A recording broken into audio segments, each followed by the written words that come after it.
Pemirsa, radang usus merupakan kondisi di mana usus mengalami iritasi yang timbul akibat adanya reaksi keliru dari sistem kekebalan tubuh. Penyakit ini merupakan penyakit jangka panjang, di mana gejala yang bisa timbul adalah demam tinggi, muntah, hingga anemia. Kondisi ini dapat hilang dan timbul dalam waktu yang lama. Beragam fakta dan mitos tentang radang usus banyak beredar di masyarakat. Salah satunya mengonsumsi makanan pedas dapat memicu penyakit radang usus. Benarkah? Hidup Sehat Plus kali ini akan memaparkan bersama Profesor Ahri Faryalsyah, spesialis penyakit dalam. Fakta mitos pertama, gaya hidup dan juga stres dapat menyebabkan radang usus. Benarkah? Itu fakta atau mitos? Fakta. Bisa saja tuh gangguan yang tidak baik pada pemikiran kita ya. Yang saya bilang tadi faktor stres tadi ya, itu akan menyebabkan gangguan pada pencernaan kita. Bisa misalnya pada lambung.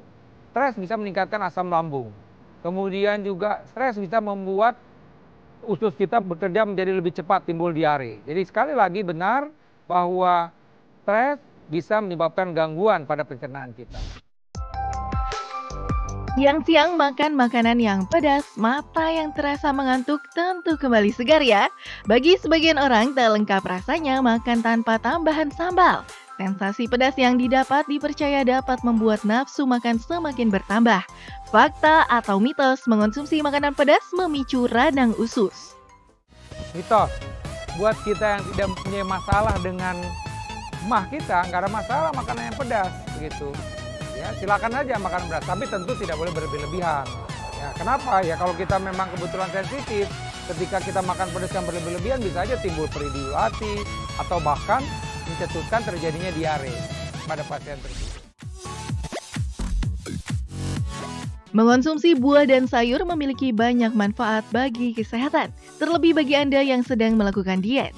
Tahukah Anda tidak hanya baik untuk kesehatan saja, mengonsumsi buah seperti jambu biji dapat mencegah penuaan dini. Dikarenakan buah ini mengandung beragam vitamin yang bermanfaat bagi kesehatan.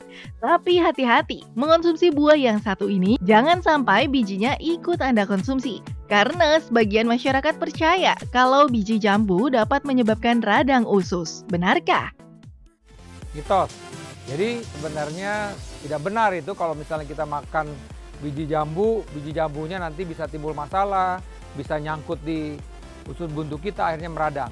Tapi tentu yang mesti diperhatikan adalah ketika kita mengkonsumsi sesuatu makanan itu memang harus dikunyah dengan benar ya. Tujuannya apa? Agar ketika makanan itu sudah dikunyah dengan baik, maka lambung siap menerima makanan tersebut dan selanjutnya setelah makanan tersebut diproses di lambung dia akan siap juga ketika diteruskan ke usus halus. Fakta mitos selanjutnya, menahan BAB dapat menyebabkan radang usus. Itu fakta atau mitos? Mitos ya, jadi nggak benar tuh kalau kita menahan BAB misalnya akhirnya bisa menyebabkan radang usus. Tapi menahan BAB memang tidak dianjurkan ya untuk kesehatan pencernaan. Kenapa? Karena nanti usus kita itu terbiasa untuk menahan BAB akhirnya apa? Terjadi sembelit. Nah kalau udah terjadi sembelit bisa saja akhirnya timbul ambeien, BAB berdarah ya. Itu tetap jadi harus menjadi perhatian bahwa secara kesehatan kita tidak dianjurkan untuk menahan BAB kita. Makan merupakan salah satu kebutuhan utama manusia. Selain memberikan energi, mengonsumsi makanan sehat seperti buah dan sayur juga membantu tubuh agar tetap sehat. Tapi jangan lupa juga diimbangi dengan olahraga. Asal jangan olahraga setelah makan, karena katanya bisa menyebabkan radang usus. Mitos ya, jadi olahraga setelah makan tidak ada masalah. Cuman masalahnya begini, kalau kita setelah makan kemudian kita loncat-loncat, bisa saja makanan tersebut akan balik arah ke atas. Tidak menyebabkan radang usus secara langsung. Tapi tetap itu suatu hal yang memang ketika kita selesai makan ya tidak boleh langsung olahraga, begitu juga sebaliknya. Radang usus merupakan kondisi adanya inflamasi pada usus besar. Selain pola hidup yang tidak sehat, penyakit ini juga terjadi lantaran sistem kekebalan tubuh yang tidak bekerja dengan baik. Tapi benarkah kalau perut perih adalah gejala dari radang usus? Fakta, jadi pasien-pasien yang mengalami perih, ya itu bisa di lambung, bisa di sekitar pusar, bisa di perut kanan, bawah, itu merupakan gejala. Jangan-jangan memang ada radang usus. Kemudian kadang-kadang kalau dia ini karena problem di saluran cerna bawah mungkin juga disertai dengan diare misalnya. Kalau ini karena problem di saluran cerna atas mungkin dia mual atau muntah gitu. Jadi sekali lagi perih bisa merupakan gejala dari radang.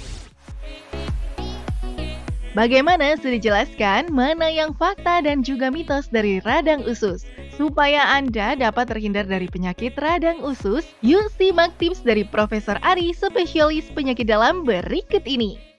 Radang usus adalah suatu kelainan dalam bentuk peradangan di usus kita, bisa karena faktor infeksi. Faktor infeksi biasanya berhubungan dengan makanan dan minuman kita. Biasanya makanan minuman yang tercemar.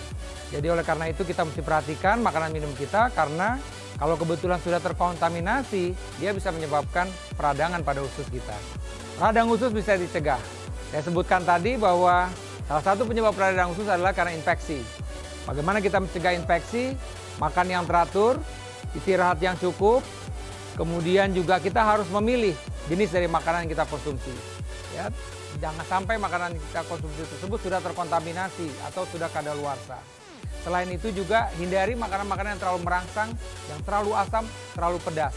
Mudah-mudahan dengan kita memperhatikan ini, kita bisa terhindar dari radang usus.